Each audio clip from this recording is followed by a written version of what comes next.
Welcome to Democracy Now!, democracynow.org, The War and Peace Report. I'm Amy Goodman. Russia's assault on Ukraine continues 2 weeks after it launched its invasion. Hundreds of civilians have been killed. Over 2 million people have become refugees as thousands more attempt to flee Ukraine's cities amidst the Russian onslaught. Residents in besieged areas are running out of medicine, food, water. Hundreds of thousands have lost power. The International Committee of the Red Cross called the humanitarian situation apocalyptic. Ukraine says it will attempt to evacuate civilians through 6 humanitarian corridors after Russia pledged to observe local ceasefires, though previous efforts have failed. On Tuesday, 5,000 people were evacuated from the city of Sumy, including around 700 Indian students who've been trapped since the start of the war, and many other students of color from around the world. The Pentagon rejected an offer by Poland to send its fleet of MiG-29 fighter jets to Ukraine using a U.S. airbase in Germany, saying it, quote, raises serious concerns for the entire NATO alliance. This comes as Vice President Kamala Harris embarks on a 2-day visit to Poland today and Romania. Meanwhile, efforts are ramping up to further isolate Russia. On Tuesday, President Biden announced the U.S. is banning Russian oil. Russian oil will no longer be acceptable at U.S. ports, and the American people will deal another powerful blow to Putin's war machine. This is a move that has strong bipartisan support in Congress and, I believe, in the country.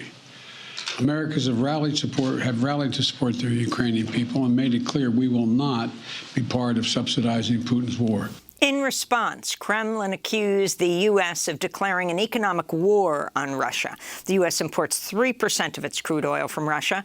British Prime Minister Boris Johnson announced the U.K. will phase out Russian oil imports by the end of the year.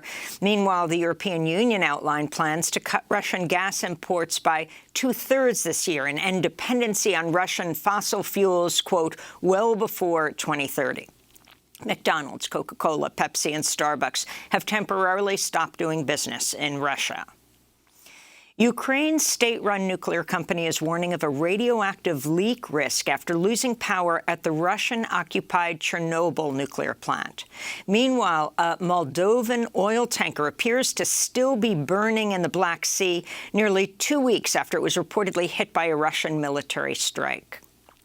Ukrainian President Volodymyr Zelensky became the first foreign head of state to virtually address the British Parliament Tuesday, where he told lawmakers over 50 children have been killed since the start of the Russian invasion. The UN said 1 million children have become refugees. At a pediatric hospital in Kharkiv, doctors report treating children with critical injuries.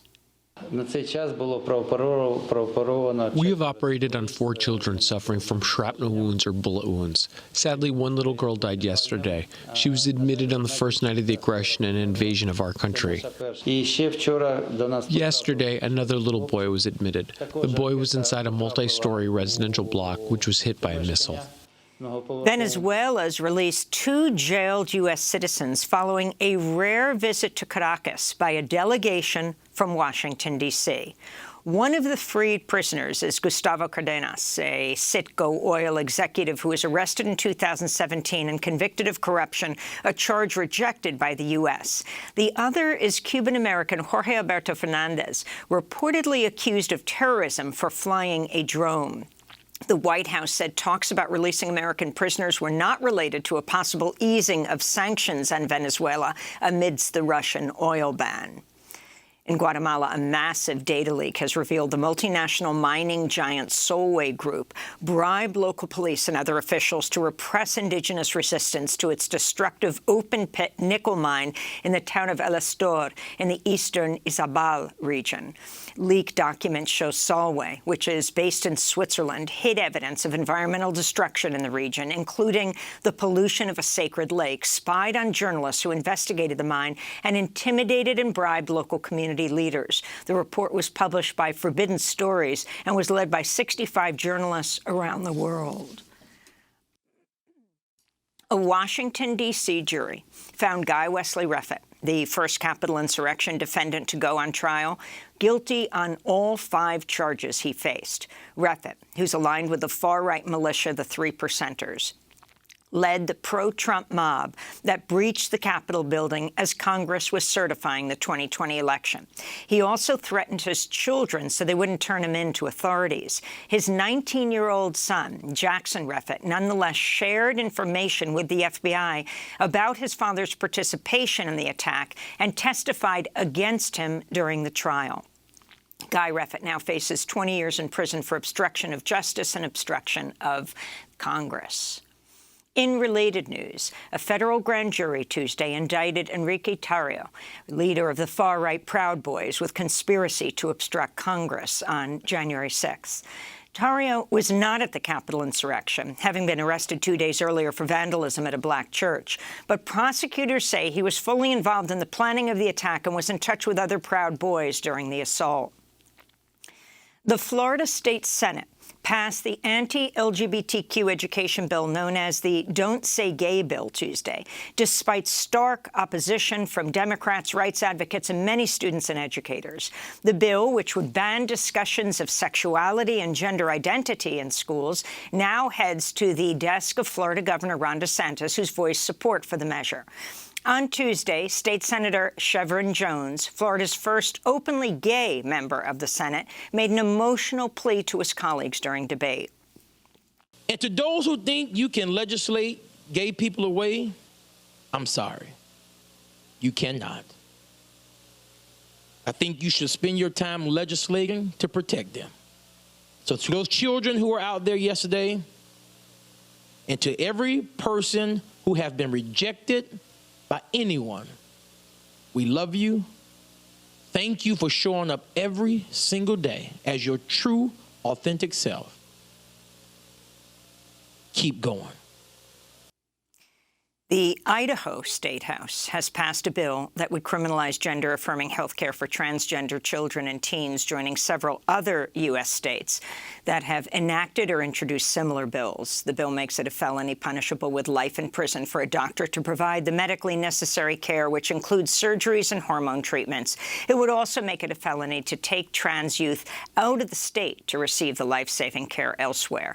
The bill now heads to the Idaho State Senate for consideration. We'll talk more about this later in the broadcast with the ACLU's Chase Strangio. In Minnesota, around 3,500 Minneapolis public school teachers and education support staff are on strike, demanding better conditions for students and fair wages. Demands include reduced class sizes, ensuring all schools have a counselor and social worker, and a more diverse staff. It's the first teacher strike in Minneapolis in over half a century. This is Greta Hallahan of the Minneapolis Federation of Teachers speaking Monday as the union announced the strike. We continue to say our students need and deserve more, and we continue to be shut out of the decision-making process. Those of us on the ground floor are here to say that our kids deserve better, and when you have thousands of people saying we will go without pay so that our kids can have the schools they deserve, you know that something is wrong in the Minneapolis public schools. A bipartisan Senate passed a major $107 billion overhaul of the U.S. Postal Service Tuesday.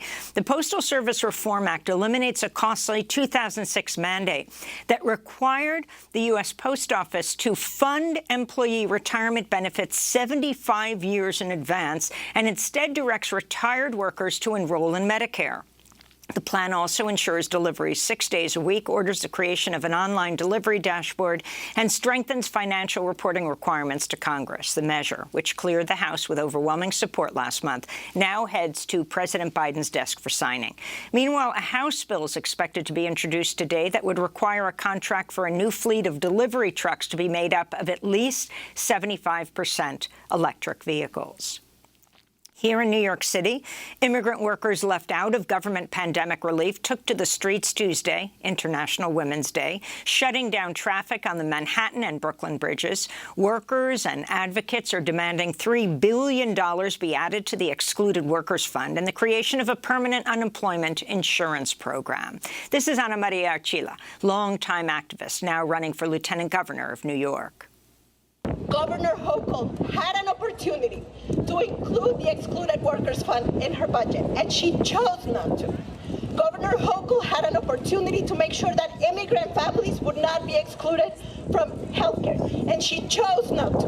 And that's why we are on the streets, because she is choosing to prioritize the needs and the priorities and the interests of billionaires in a moment when immigrant workers have been at the forefront of protecting every single one of us. And elsewhere on International Women's Day, Russian police arrested women who led an anti-war protest. Meanwhile, Ukrainian women in Kyiv spent the day in bomb shelters. In Turkey, at least 38 women were detained in Istanbul as riot police set up barricades and fired pepper gas at protesters. In Sudan, security forces fired tear gas at a women's rights rally. This is one of the protesters. In spite of all the violations that happened to me, and so it doesn't happen to others, there are women who have been humiliated, who have been raped, so this will not happen to others because we reject all these violations. And in spite of all these violations, these things will not prevent us from revolting. We will go on, in spite of the repression and persecution of women. They will not scare us with all this. We will continue our revolution and will not fear a thing. And those are some of the headlines. This is Democracy Now!, democracynow.org, The War and Peace Report. I'm Amy Goodman in New York, joined by Democracy Now! Co-host Juan Gonzalez in New Brunswick, New Jersey. Hi, Juan. Hi, Amy, and welcome to all of our listeners and viewers across the country and around the world.